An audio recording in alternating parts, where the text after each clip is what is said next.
Bonjour à tous, on se retrouve aujourd'hui en direct du cabinet une fois de plus pour parler d'un sujet qui me semble très important et sur lequel j'entends peu de personnes parler.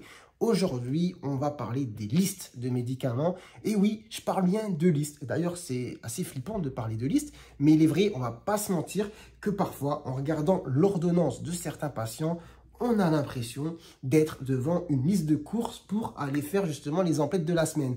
Ce sont des listes comme ça de médicaments. Et ça, c'est pas normal. C'est pas normal d'avoir autant de médocs sur une liste pour une même personne. Il faut savoir que plus on augmente le nombre de médicaments, plus on augmente le nombre finalement d'interactions médicamenteuses, d'effets indésirables. Et les effets indésirables médicamenteux liés à un mésusage, ça veut dire une mauvaise utilisation des médicaments, eh bien ça entraîne des hospitalisations.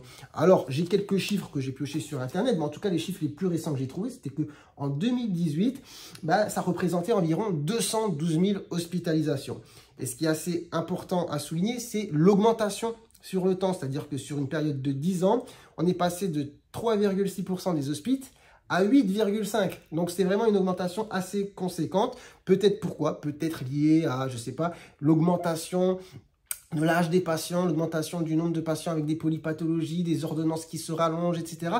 D'où l'importance régulièrement, en fonction justement de l'âge, des problèmes de santé, des comorbidités, des bilans de santé, de réévaluer régulièrement les médicaments qui parfois s'accumulent depuis des années sur les ordonnances et qui peuvent être très dangereux. Alors, c'est à la fois un travail du médecin de réévaluer régulièrement des médicaments qui sont judicieux ou pas, parfois de continuer ou alors d'être arrêtés, mais c'est aussi aux patients de ne pas venir avec des listes justement de courses, parce que ça arrive très souvent de dire voilà, j'ai besoin de ça, ça, ça, ça. Non, non. Souvent, on n'a pas besoin de tous ces médicaments. Je vais donner un exemple très fréquent, un médicament que les patients demandent régulièrement, ou alors que le médecin, parce que là, j'incrimine personne, hein, ni le patient, ni le médecin. Souvent, c'est des deux côtés. Mais par exemple, le traitement, je ne sais pas, pour l'estomac. Souvent, on dit j'ai des brûlures, j'ai des régurgitations, etc. Il y a des patients qui prennent par exemple les oméprazole, l'oméprazole, pantoprazole, ce que vous voulez, depuis des lustres. En fait, alors que non, ça reste un médicament, même s'il vous paraît bénin, qui peut avoir aussi des effets indésirables et qui, chez certaines personnes, est pris depuis des années sans aucune remise en question finalement de la prise de ce médicament. Donc ça, c'est quand même assez alarmant. Sur toutes les hospites, en tout cas, liés aux effets indésirables, il y a des hospites qu'on pourrait éviter si, on refaisait un petit peu la balance bénéfice-risque de pas mal de médocs, les possibles interactions avec les autres médicaments et finalement le contexte aussi avec le patient, etc. Donc c'est un travail certes compliqué, mais c'est un travail à faire. Car, comme je le dis, c'est assez choquant parfois de voir des ordonnances qui sont longues comme ça et qui s'étalent parfois sur 2 pages. D'accord? Les médicaments doivent être prescrits dans des indications précises pour des choses précises et être évalués régulièrement et être prescrites aux bonnes posologies, c'est-à-dire aux bonnes doses. D'accord?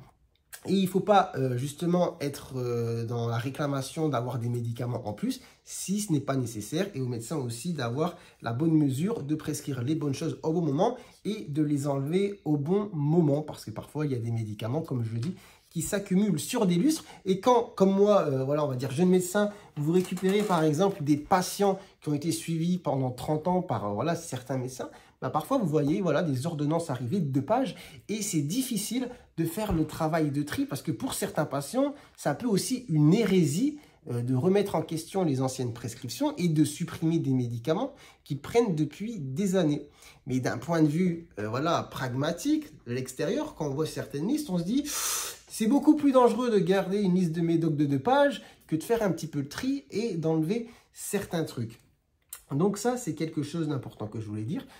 Voilà, c'est un petit message à passer parce que je pense que des deux côtés, que ce soit du point de vue du médecin ou du patient, il est bon de l'avoir en tête que le médicament doit être prescrit dans une certaine mesure. Et évidemment, il y a des situations où des gens vont avoir plusieurs médicaments et c'est nécessaire. Par exemple, vous faites un infarctus, bon, vous allez sortir d'hospitalisation au moins avec 5 classes de médicaments différentes que vous allez devoir garder pendant longtemps et c'est normal. Vous avez fait un infarctus. On ne parle pas d'une grippe ou d'un petit bobo, mais du coup, pour le coup, c'est important d'avoir certaines classes de médicaments qu'on va devoir garder pendant un très long moment. Mais souvent et régulièrement, il y a des médicaments pour lesquels on peut faire le tri, on peut faire le ménage, d'accord? Il y a des catégories d'ailleurs de médicaments qui sont très problématiques sur le long terme et qu'on retrouve régulièrement depuis très longtemps sur des ordonnances. Comme par exemple, je vous laisse deviner, je pense que vous allez trouver rapidement, les benzodiazépines. Voilà, donc alprazolam, oxazépam, bromazépam. Enfin, vous connaissez, vous avez sûrement déjà entendu, ou peut-être avec leurs noms commerciaux.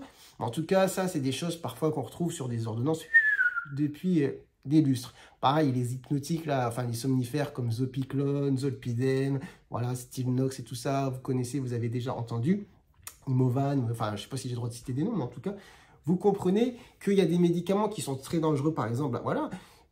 Si vous mettez des benzodiazépines, voilà, chez une personne de 75-80 balais, vous avez des risques voilà, de chute. Pour peu que cette personne elle ait des anticoagulants, bah, bam, elle tombe, elle se fracasse la tête, elle se fait une hémorragie au niveau cérébral. Vous voyez le danger de certaines interactions médicamenteuses, que ce soit de manière directe ou indirecte, et l'importance du coup bah, de réévaluer régulièrement les traitements et de faire le tri et d'épurer finalement au maximum les ordonnances avec les traitements qui sont nécessaires, bah, on les garde, ceux qui ne sont pas nécessaires, on les dégage. D'accord, j'ai un peu vulgaire.